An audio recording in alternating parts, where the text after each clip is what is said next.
What do you do when purpose finds you in the exact year you're falling apart? Not after you've recovered, not when everything has been repaired, not even after you've forgiven yourself. What do you do when purpose shows up right in the middle of the mess? That's our question for today. And the fifth brick we're laying is grace.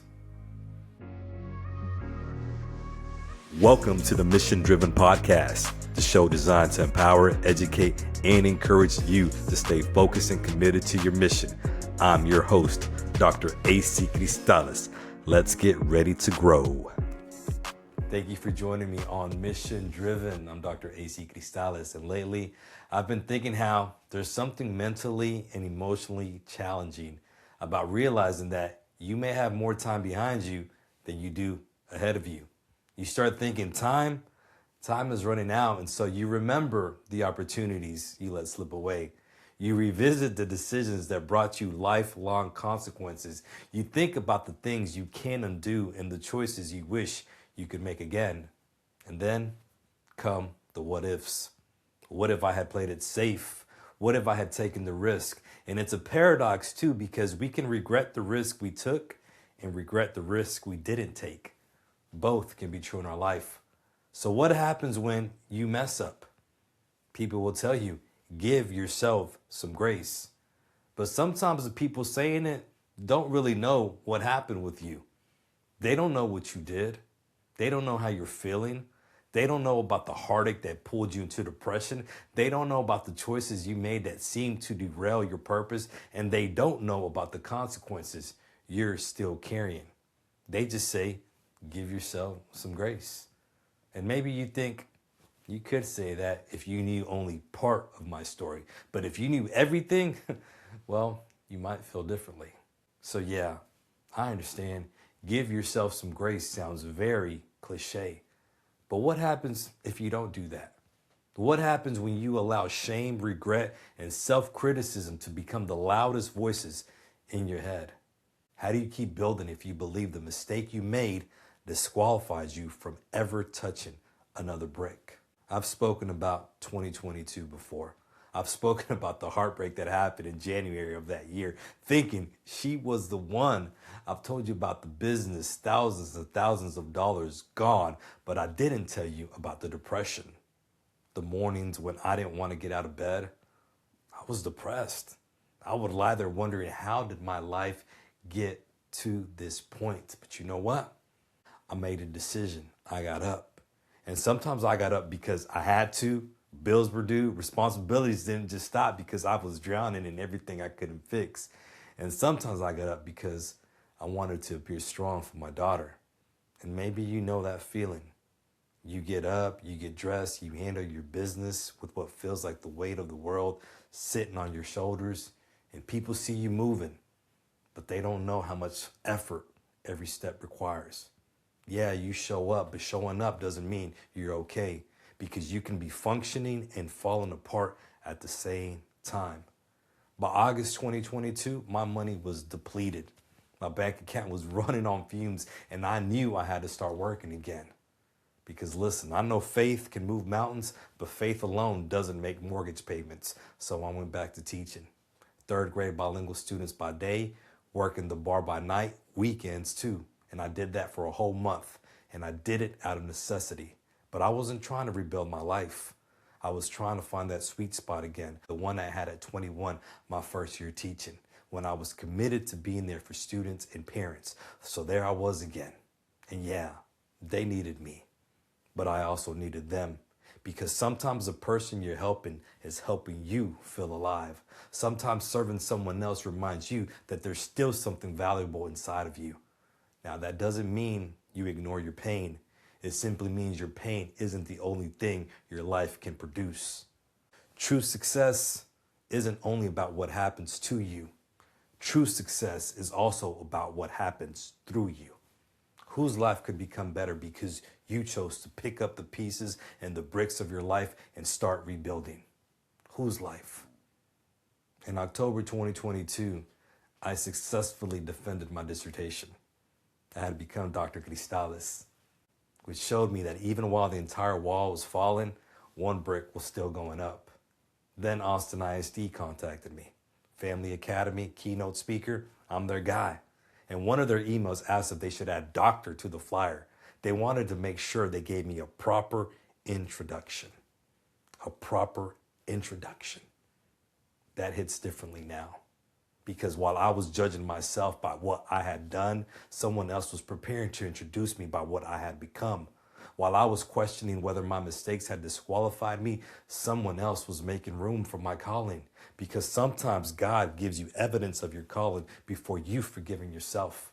A confirmation that he's not done with you in spite of your mistakes. So in November of 2022, I drove to Austin, Texas to give my first presentation as Dr. Cristales. And I remember being excited about the opportunity. I remember how the organizers in the program validated something I was struggling to believe for myself. And that was, I am not done. When the event was over, I took a picture with the organizers and the superintendent. Now, most pictures today, they live on our phones. We scroll past them. Months later, we forget about them. But I printed this one and I framed it because it wasn't just another picture. It was evidence that God wasn't done with me and that I needed to give myself the same grace I kept telling other people to have. I needed evidence that my mistakes had not become my identity. And maybe you need your own evidence too.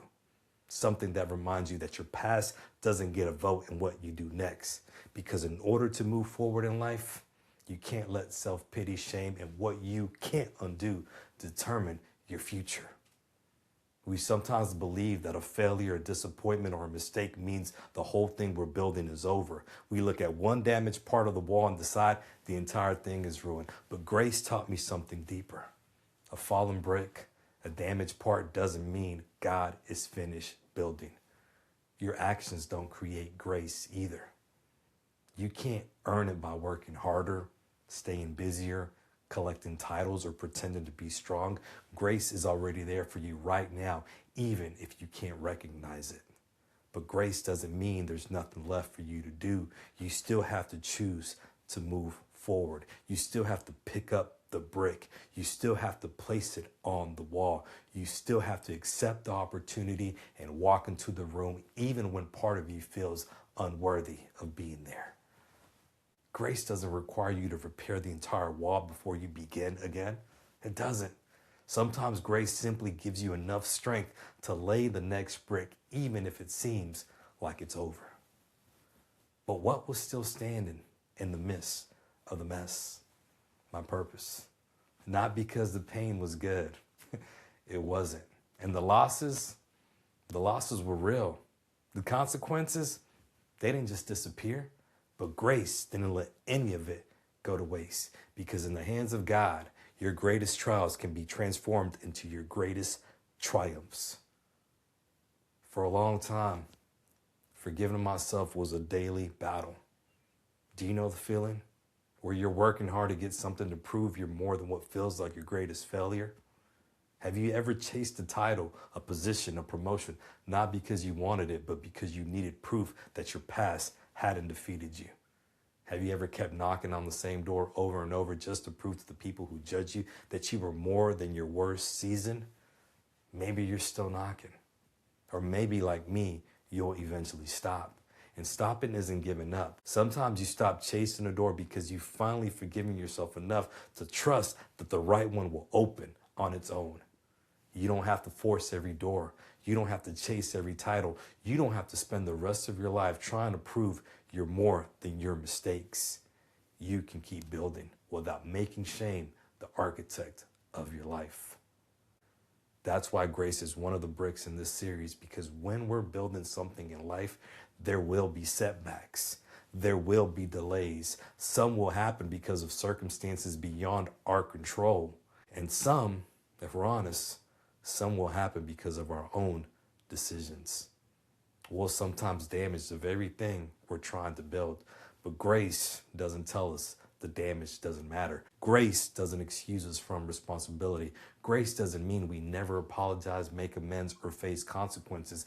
Grace just means the worst thing we did doesn't get to make every decision about what we do next.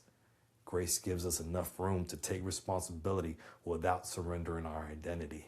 It gives us enough strength to keep going, pick up another brick, and continue building our lives. So let me speak directly to the person who feels unworthy. You may be functioning and falling apart at the same time. Right now, you may believe you missed your opportunity. You may think too much time has passed. But what's still alive in you?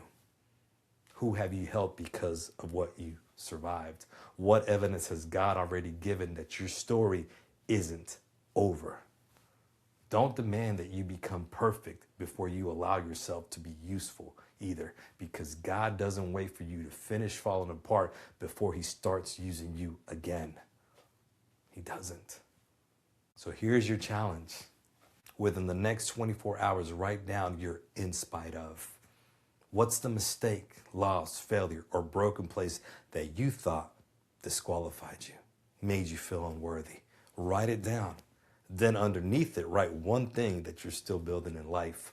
One piece of evidence that your story is not over, because in spite of your mistake, there's still a person you can help. In spite of your failure, there's still a dream that refuses to die inside you. In spite of your brokenness, you made a decision to get out of bed this morning. So never look at a blessing as being too small. Every wall begins with one brick.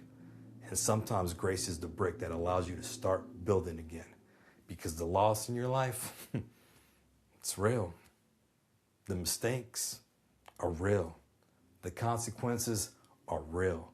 But none of them get to decide that your story is over. You're still here. God's not done with you. And you're not either. So here's my question for you. What brick will you lay this week?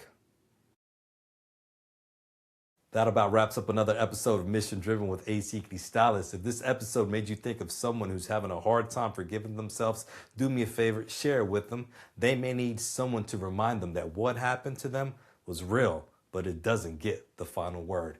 And don't forget to subscribe. If you're following me on Spotify, please hit that follow button, rate it 5 stars, baby. Apple Podcasts, do the same thing. And remember, we'll be back next week with another brick.